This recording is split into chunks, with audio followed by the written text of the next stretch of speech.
नमस्कार दोस्तों, मेरा नाम है आशुतोष और आप देख रहे हैं डायनामिक इम्पल्शन। आज के इस वीडियो में हम बात करेंगे 25 दिसंबर 2021 के करंट अफेयर्स की। और ज्ञान को कभी भी छोड़ना नहीं चाहिए, इसलिए वीडियो को अंत तक अवश्य देखिएगा। और हाँ, एक विशेष बात, आप सभी को क्रिसमस की हार्दिक शुभकामनाएं।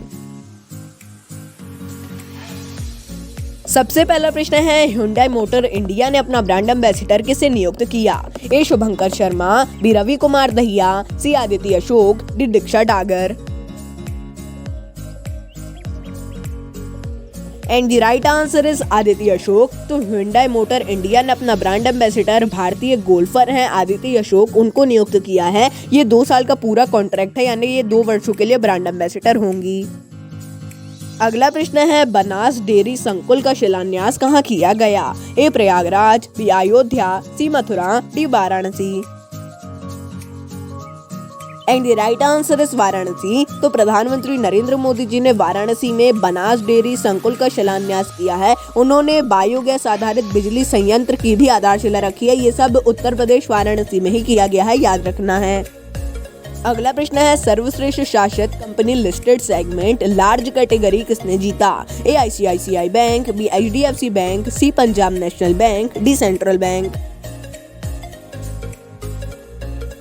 And the right answer is HDFC bank. तो HDFC बैंक नहीं होगा, HDFC लाइफ ने सर्वश्रेष्ठ शासित कंपनी लिस्टेड सेगमेंट पुरस्कार जीता है। ये इसका पूरा नाम है, याद रखना आवश्यक है। और इस पुरस्कार को केंद्रीय गृह मंत्री अमित शाह जी ने स्वयं दिया है।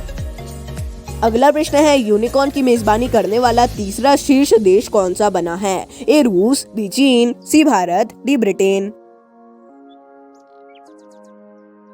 And the right answer is Bharat. तो हाल ही में भारत ब्रिटेन को पछाड़कर यूनिकॉर्न की मेजबानी करने वाला तीसरा शीर्ष देश बना है। पहले और दूसरे स्थान पर संयुक्त राज्य अमेरिका और चीन है, याद रखना है। पूरी लिस्ट भी आप देखना चाहें तो देख सकते हैं।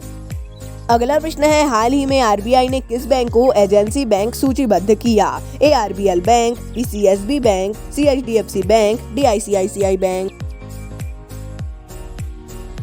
And the right answer is CSB bank. तो भारतीय रिजर्व बैंक ने CSB बैंक को हाल ही में एजेंसी बैंक सूचीबद्ध किया है। इसके तहत अब केंद्र व राज्य सरकार की योजनाओं में ये बैंक भी हिस्सा ले पाएगा, यानी कि सरकार इस बैंक में भी लोगों को यदि पैसे भेजना चाहे तो भेज सकती है। अगला प्रश्न है, किस देश के शोधकर्ताओं ने कोविड-19 स्टेनलेस स्टील विकसित किया? A Vietnam, B Bharat, C England, D Hong Kong. And the right answer is Bharat. तो हाल ही में हांगकांग के शोधकर्ताओं ने दुनिया में पहली बार कोविड-19 स्टेनलेस स्टील विकसित किया है। ये एंटी कोविड-19 स्टेनलेस स्टील है। यदि इसमें कोविड-19 का कोई भी पेशेंट छू देता है तो उसमें कोविड-19 नहीं होगा, यानी कि दूसरा भी कोई छूता है तो वो सेफ रहेगा। और ये याद रखिएगा, हांगकांग देश नहीं है, एक रीजन है चाइना में। अगला प्रश्न है, DRDO ने लक्ष्य भेदी अभ्यास का उड़ान परीक्षण कहाँ किया? A Rajasthan, B Odisha, C Maharashtra, D Punjab.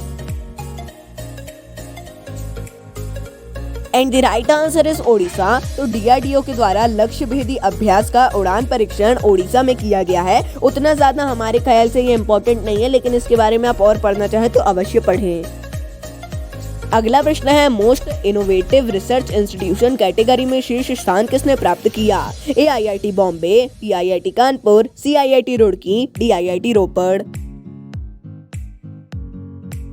And the right answer is IIT Roorkee. तो IIT रुड़की ने मोस्ट इनोवेटिव रिसर्च इंस्टीट्यूशन सूची में शीर्ष स्थान प्राप्त किया है। इसे भारतीय उद्योग परिसंघ के द्वारा दिया गया है। इसका शॉर्ट फॉर्म CII होता है, ये याद रखना है आपको।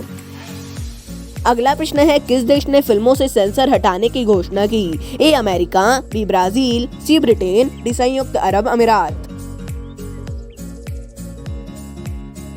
And the right answer is संयुक्त अरब अमीरात। तो संयुक्त अरब अमीरात ने सिनेमा घरों के रिलीज होने वाली मूवीज पे सेंसर हटाने की घोषणा की है, यानी कि अब कैसा भी हो, वो कैसे भी सीन हो, अब वो सेंसर नहीं लगाएंगे फिल्मों में। ऐसा इसीलिए किया है क्योंकि विदेशियों को आकर्षित कर सके वो अपने देश के लिए। और मुझे बहुत ही घटिया सा आइडिया लगा है। आपको इसके बारे में क्या ओपिनियन है, अवश्य कमेंट में बताइए।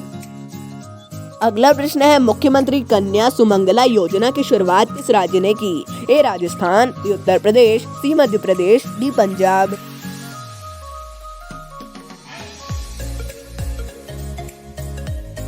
And the right answer is Uttar Pradesh. तो उत्तर प्रदेश राज्य सरकार ने मुख्यमंत्री कन्या सुमंगला योजना की शुरुआत की है। इसमें 15,000 रुपए की राशि कन्या को प्रदान की जाएगी। अब इसके बारे में और अवश्य जानिएगा, हम इसको 100% श्योरली नहीं कह सकते हैं क्योंकि हमने इसके बारे में अधिक रिसर्च नहीं की है इस बार।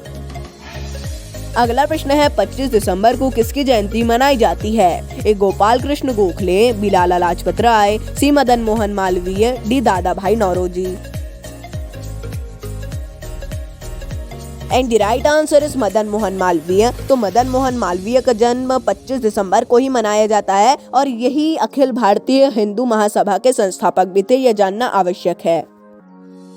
अगला प्रश्न है सेम है 25 दिसंबर को किसकी जयंती मनाई जाती है? A Pranab Mukherjee, B Atal Bihari Vajpayee, C PV Narasimha Rao, D APJ Abdul Kalam.